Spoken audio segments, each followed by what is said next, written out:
शांति शांति ओम शांति शांति। अंतर मन में ज्योति जगा लो, होगा दूर अंधेरा।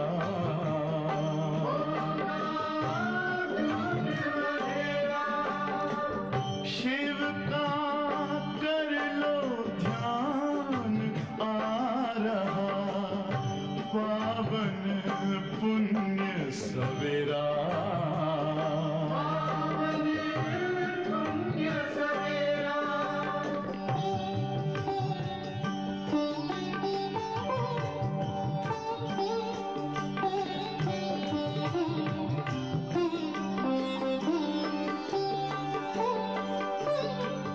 तुम हो कौन, कहाँ से आए, अपने आप को जानो। राजयोग के द्वारा अपना परम पिता पहचानो। इसी राजपथ पर चलकर तुम पालो अपना बसेरा।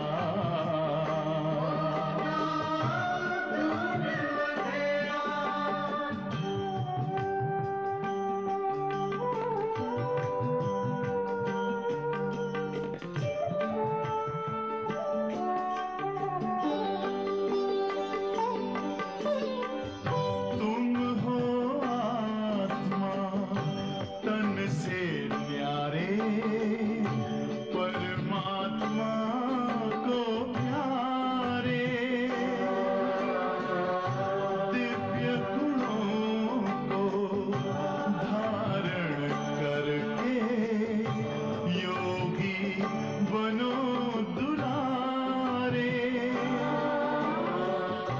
ज्योति बिंदु ही तोड़ेगा ये माया मोह का घेरा।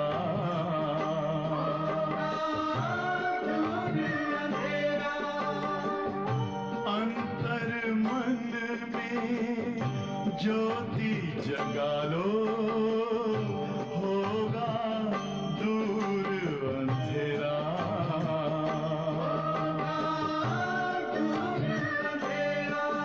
ओम शांति ओम शांति ओम शांति।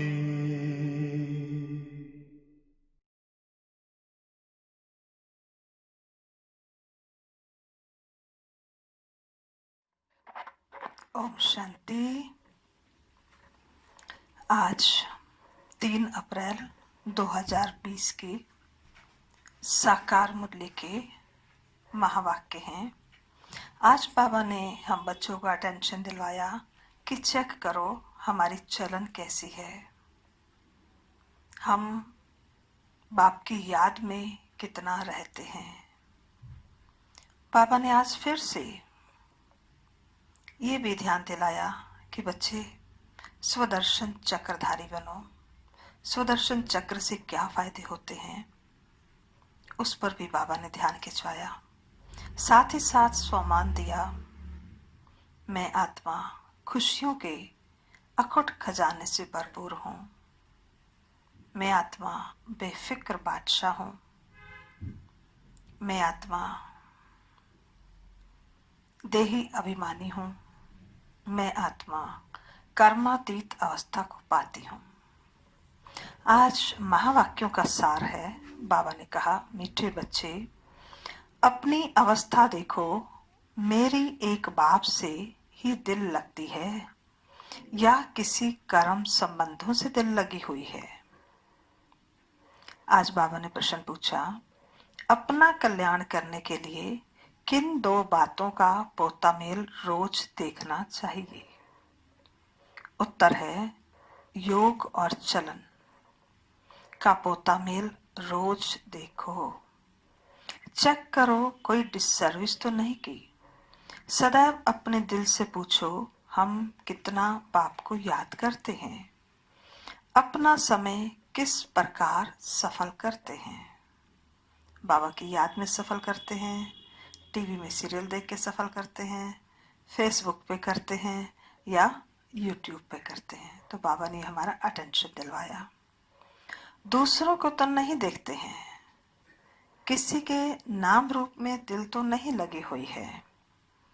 आज का गीत है, मुखड़ा देख ले प्राणी जरा दर्पण में, कितने पाप और पुण्य है तेरे जीवन में। ओम शांति। यह किसने कहा? बेहद के बाप ने कहा, हे आत्माएं। प्राणी माना आत्मा। कहते हैं ना, आत्मा निकल गई यानी प्राण निकल गए।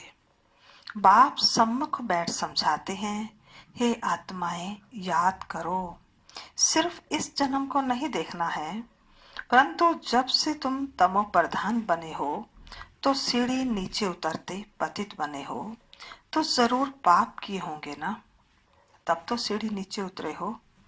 यह समझ की बात है। कितना जन्म जन्मांतर का पाप सिर पर रहा हुआ है, ये कैसे पता पड़े। अपने को देखना है, हमारा योग कितना लगता है। बाप के साथ जितना अच्छा योग लगेगा उतना विक्रम विनाश होंगे। बाबा ने कहा है, मेरे को याद करो तो गारंटी है तुम्हारे विक्रम विनाश होंगे। अपने दिल अंदर हर एक देखे हमारा बाप के साथ कितना योग रहता है।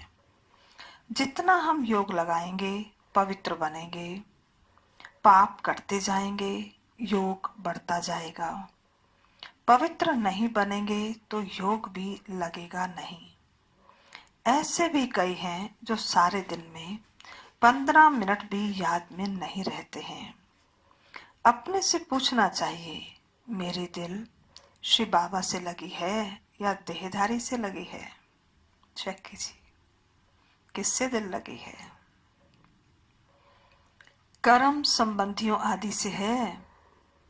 माया तूफान में तो बच्चों को हिलाएगी ना। खुद ही समझ सकते हैं मेरी अवस्था कैसी है। श्री बाबा से दिल लगती है या कोई देहधारियों से है, कर्म संबंधियों आदि से है, या तो समझना चाहिए हमारे विकर्म बहुत हैं जो माया खड्डे में डाल देती है। स्टूडेंट अंदर में समझ सकते हैं हम पास होंगे या नहीं, अच्छी रीति पढ़ते हैं या नहीं। अगर मुरली में दिल नहीं लगता तो हम अच्छी रीति पढ़ते हैं? अपने आप से हमें आज पूछना है। बाबा ऐसा कहते हैं। नंबर वार तो होते हैं ना। आत्मा को अपना कल्याण करना है, बाप डायरेक्शन देते हैं। अगर तुम आत्मा पुण्य आत्मा बन ऊंच पद पाना चाहते हो तो उसमें पवित्रता है फर्स्ट। आए भी पवित्र, फिर जाना भी पवित्र बनकर है। हम परम धाम से आए थे तो आत्मा कैसी थी? पवित्र थी। अब जाएंगे तो पवित्र बनकर ही जाना है। पतित कभी भी ऊंच पद पा ना सके। सदैव अपने दिल से पूछना चाहिए, हम बाप को कितना याद करते हैं, हम क्या करते हैं। यह तो जरूर है। पिछाड़ी में बैठे हुए स्टूडेंट की दिल खाती है, पुरुषार्थ करते हैं ऊंच पद पाने के लिए, परंतु चलन भी चाहिए ना। बाप को याद कर अपने सिर से पापों का बोझा उतारना है। पापों का बोझा सिवाय याद के हम उतार ही नहीं सकते। तो कितना बाप के साथ योग होना चाहिए। ऊंचते ऊंच बाप आकर कहते हैं, मुझ बाप को याद करो तो विक्रम विनाश होंगे। टाइम नजदीक आता जाता है। आजकल के आसार क्या कहते हैं? टाइम कितना नजदीक आ गया है। शरीर पर भरोसा नहीं है। अचानक ही कैसे कैसे एक्सीडेंट हो जाते हैं। अकाले मृत्यु की तो फुल सीजन है। तो हर एक को अपनी जांच कर अपना कल्याण करना है। सारे दिन का पोता मेल देखना चाहिए, योग और चलन का। हमने सारे दिन में कितने पाप किए। मनसा वाचा में पहले आते हैं, फिर कर्मणा में आते हैं। अब बच्चों को राइटियस बुद्धि मिली है कि हमको अच्छे काम करने हैं। किसको धोखा तो नहीं दिया, फालतू झूठ तो नहीं बोला, डिससर्विस तो नहीं की। कोई किसी के नाम रूप में फंसते हैं तो यज्ञ पिता की निंदा कराते हैं। बाप कहते हैं किसी को भी दुख ना दो, एक बाप की याद में रहो। यह बहुत जबरदस्त फिकरात मिली हुई है। अगर हम याद में नहीं रह सकते हैं तो क्या गति होगी। इस समय गफलत में रहेंगे तो पिछाड़ी को बहुत पछताना पड़ेगा। यह भी समझते हैं जो हल्का पद पाने वाले हैं वह हल्का पद ही पाएंगे। बुद्धि से समझ सकते हैं हमको क्या करना है। सबको यही मंत्र देना है कि बाप को याद करो। लक्ष्य तो बच्चों को मिला है। इन बातों को दुनिया वाले समझ नहीं सकते। पहली पहली मुख्य बात है ही बाप को याद करने की। रचयिता और रचना की नॉलेज मिल गई। रोज रोज कोई ना कोई नई पॉइंट्स भी समझाने के लिए दी जाती है। जैसे विराट रूप का चित्र है, इस पर भी तुम समझा सकते हो कैसे वर्णों में आते हैं। यह भी सीढ़ी के बाजू में रखने का चित्र है। सारा दिन बुद्धि में यही चिंतन रहे कि कैसे किसको समझाऊं। सर्विस करने से भी बाप की याद रहेगी। बाप की याद से ही विक्रम विनाश होंगे। अपना भी कल्याण करना है। बाप ने समझाया है तुम्हारे पर विकर्मों का बोझा बहुत है। 63 जन्मों के पाप हैं। पाप करते करते सतो प्रधान से तमो प्रधान बन पड़े हो। अब मेरा बनकर फिर कोई पाप कर्म नहीं करो। झूठ, शैतानी, घर फिटाना, सुनी सुनाई बातों पर विश्वास करना, यह धुत्तीपन्ना बड़ा नुकसान कारक है। बाप से योग ही तोड़ा देता है तो कितना पाप हो गया। गवर्नमेंट के भी धुत्ते होते हैं। धुत्ते अर्थात जो इधर की बात उधर करते हैं, उल्टी सीधी लगाते हैं, उल्टे कर्म करते हैं, उसको बाबा कहते धुत्ते हैं। गवर्नमेंट की किसी बात किसी दुश्मन को सुनाए बड़ा नुकसान कर देते हैं तो फिर उन्हों को बड़ी कड़ी सजा मिलती है। तो बच्चों के मुख से सदैव ज्ञान रतन निकलने चाहिए। उल्टा सुल्टा समाचार भी एक दो से पूछना नहीं चाहिए। ज्ञान की बातें ही करनी चाहिए। तुम कैसे बाप से योग लगाते हो, कैसे किसको समझाते हो, सारा दिन यही ख्याल रहे। चित्रों के आगे जाकर बैठ जाना चाहिए। तुम्हारी बुद्धि में तो नॉलेज है ना। भक्ति मार्ग में तो अनेक प्रकार के चित्रों को पूजते रहते हैं। जानते कुछ भी नहीं। ब्लाइंड फेथ, आइडियल वर्शिप, मूर्ति पूजा, इन बातों में भारत मशहूर है। अभी तुम यह बातें समझाने में कितनी मेहनत करते हो। प्रदर्शनी में कितने मनुष्य आते हैं, भिन्न भिन्न प्रकार के होते हैं। कोई तो समझते हैं यह देखने समझने योग्य हैं, देख लेंगे, फिर सेंटर पर कभी नहीं जाते। दिन प्रतिदिन दुनिया की हालत भी खराब होती जाती है। झगड़े बहुत हैं। विलायत में क्या क्या हो रहा है बात मत पूछो। कितने मनुष्य मरते हैं, तमो प्रधान दुनिया है ना। भल कहते हैं बॉम्ब्स नहीं बनाने चाहिए, परंतु वह कहते तुम्हारे पास ढेर रखे हैं तो फिर हम क्यों ना बनाए। सब देश कहते हैं बॉम्ब्स नहीं बनाने चाहिए, फिर एक देश दूसरे देश को देखता है क्या कहता, जब उस देश के पास इतने ढेर हैं तो हम क्यों ना बनाए। तो देखा देखी में कंपटीशन में आकर सब देश बॉम्ब्स बनाते रहते हैं।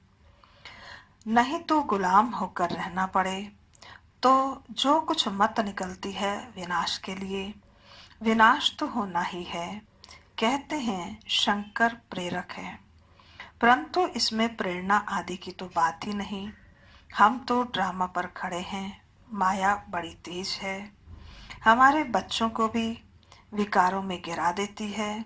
कितना समझाया जाता है कि देह के साथ प्रीत मत रखो, नाम रूप में मत फंसो, परंतु माया भी तमो प्रधान ऐसी है, देह में फंसा देती है, एकदम नाक से पकड़ लेती है। पता नहीं पड़ता है बाप कितना समझाते हैं, श्रीमत पर चलो, परंतु चलते नहीं हैं। रावण की मत झट बुद्धि में आ जाती है, रावण जेल से छोड़ता ही नहीं है। बाप कहते हैं अपने को आत्मा समझो, बाप को याद करो, बस अब तो हम गए। आधा कल्प के रोग से हम छूटते हैं, वहां तो है ही निरोगी काया, यहाँ तो देखो कितने रोग है ना। ऐसे ऐसे रोग हैं जिन बीमारियों की दवाइयां भी नहीं है। यह तो रौरव नरक है ना। भल वो लोग गरुड़ पुराण पढ़ते हैं, परंतु पढ़ने अथवा सुनने वालों को समझ कुछ भी नहीं है। बाबा खुद कहते हैं आगे भक्ति का कितना नशा था, भक्ति से भगवान मिलेगा, यह सुनकर खुश हो भक्ति करते रहते थे। पतित बनते हैं तब तो पुकारते हैं हे पतित पावन आओ। भक्ति करते हो यह तो अच्छा है, फिर भगवान को याद क्यों करते हैं। समझते हैं भगवान आकर भक्ति का फल देंगे, क्या फल देंगे यह किसको भी पता नहीं है। बाप कहते हैं गीता पढ़ने वालों को ही समझाना चाहिए, वही हमारे धर्म के हैं। पहली मुख्य बात है गीता में भगवानोवाच। अब गीता का भगवान कौन, भगवान का परिचय तो चाहिए ना। तुमको पता पड़ गया है आत्मा क्या है, परमात्मा क्या है, परंतु ज्ञान की बातों से कितना डरते हैं। भक्ति कितनी अच्छी लगती है, ज्ञान से 3 कोस दूर भागते हैं। अरे पावन बनना तो अच्छा है ना। अब पावन दुनिया की स्थापना और पतित दुनिया का विनाश होता है, परंतु बिल्कुल सुनते नहीं हैं। बाप का डायरेक्शन है hear no evil, see no evil, talk no evil, think no evil, do no evil.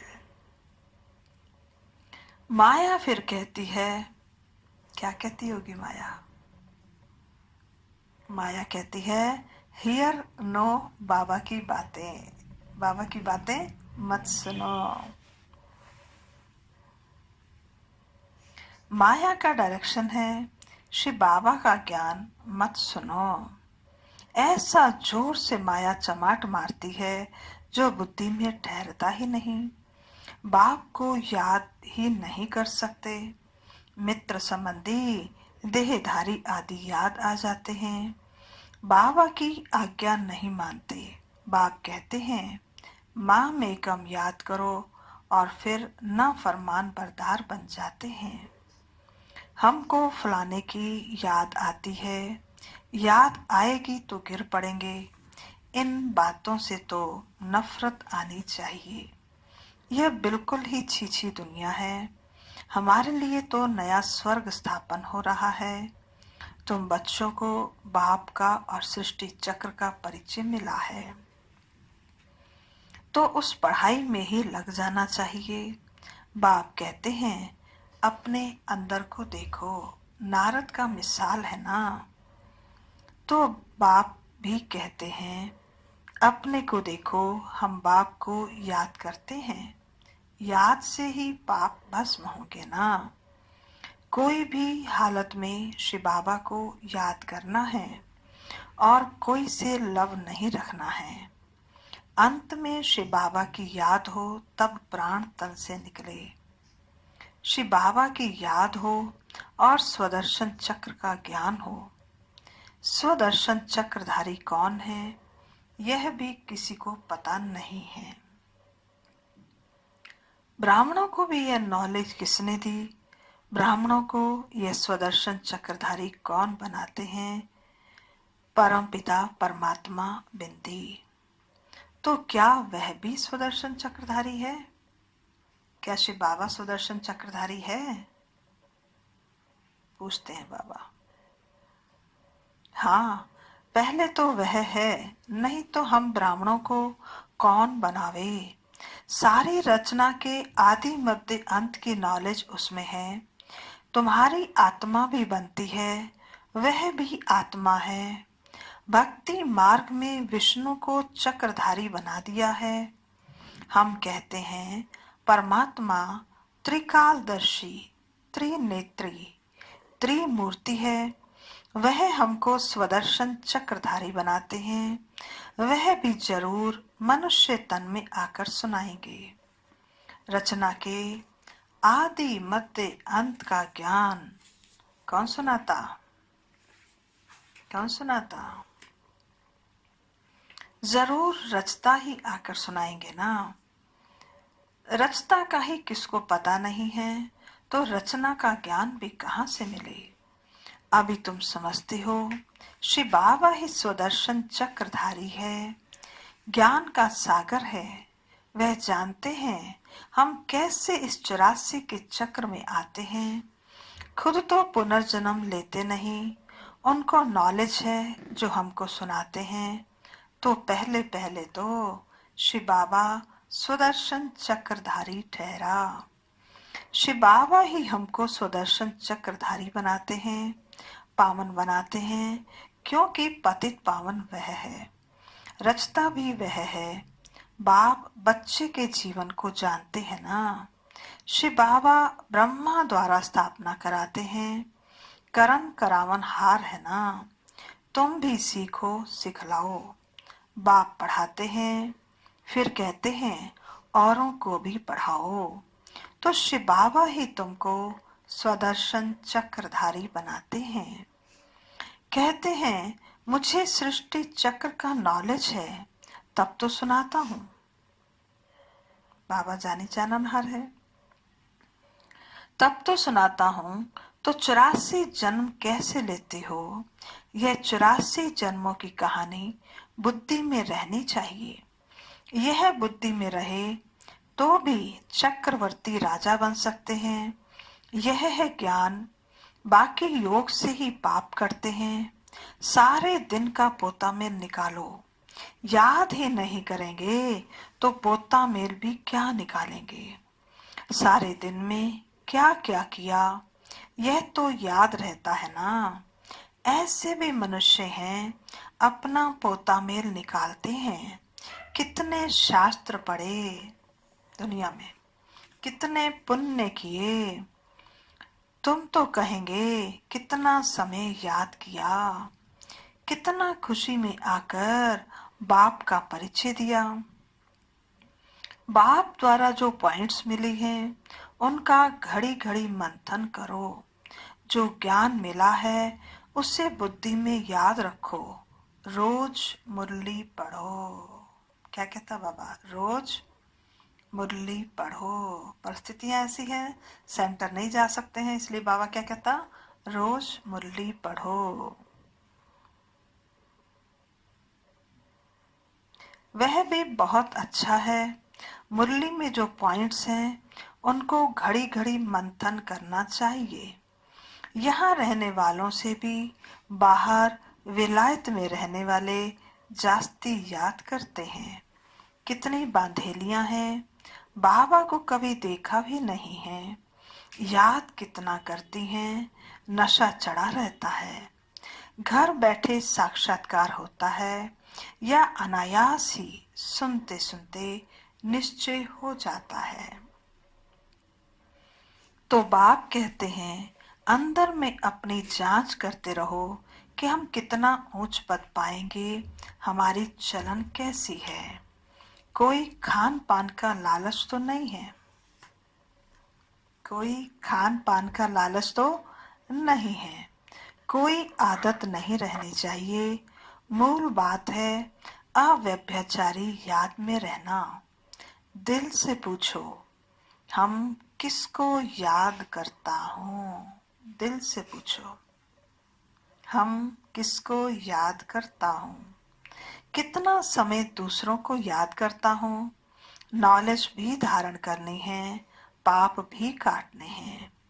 कोई कोई ने ऐसे ऐसे पाप किए हैं जो बात मत पूछो।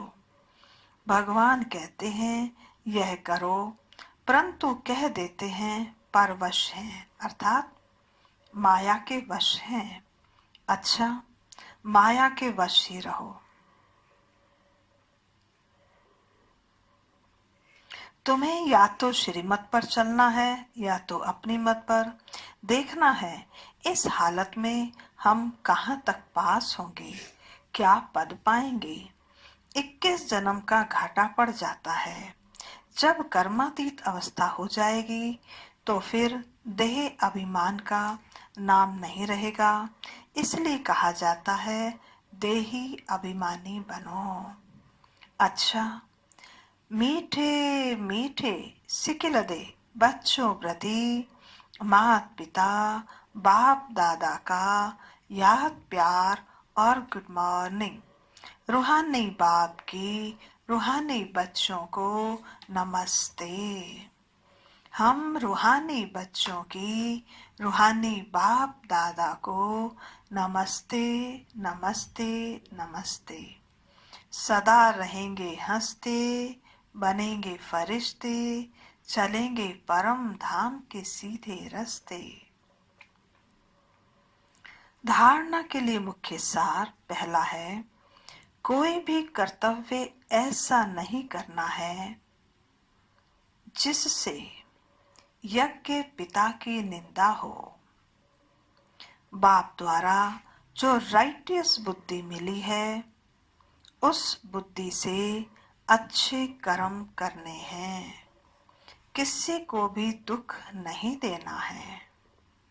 दूसरा, एक दो से उल्टा सुल्टा समाचार नहीं पूछना है।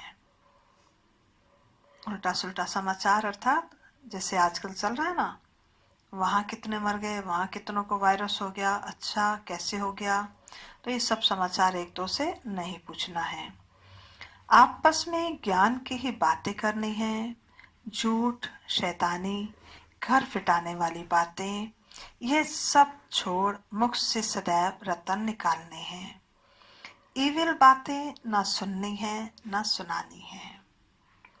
आज का वरदान है, खुशियों के अखुट खजाने से भरपूर सदा बेफिक्र बादशाह भव। खुशियों के अखुट खजाने से भरपूर सदा बेफिक्र बादशाह भव।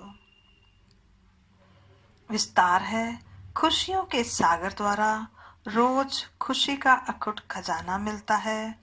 इसलिए किसी भी परिस्थिति में खुशी गायब नहीं हो सकती।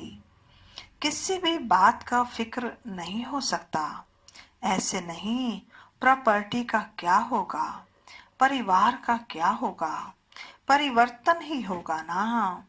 पुरानी दुनिया में कितना भी श्रेष्ठ हो, लेकिन सब पुराना ही है। इसलिए बेफिक्र बन गए, जो होगा अच्छा होगा। ब्राह्मणों के लिए सब अच्छा है, कुछ भी बुरा नहीं। कितनी इंपॉर्टेंट बात कही बाबा ने। ब्राह्मणों के लिए सब कुछ अच्छा है, कुछ भी बुरा नहीं। आपके पास यह ऐसी बादशाही है जिसे कोई छीन नहीं सकता। आज का स्लोगन है, इस संसार को एक अलौकिक खेल और परिस्थितियों को खिलौना मानकर चलो तो कभी निराश नहीं होंगे। इस संसार को एक अलौकिक खेल और परिस्थितियों को खिलौना मानकर चलो तो कभी निराश नहीं होंगे। अच्छा, ओम शांति।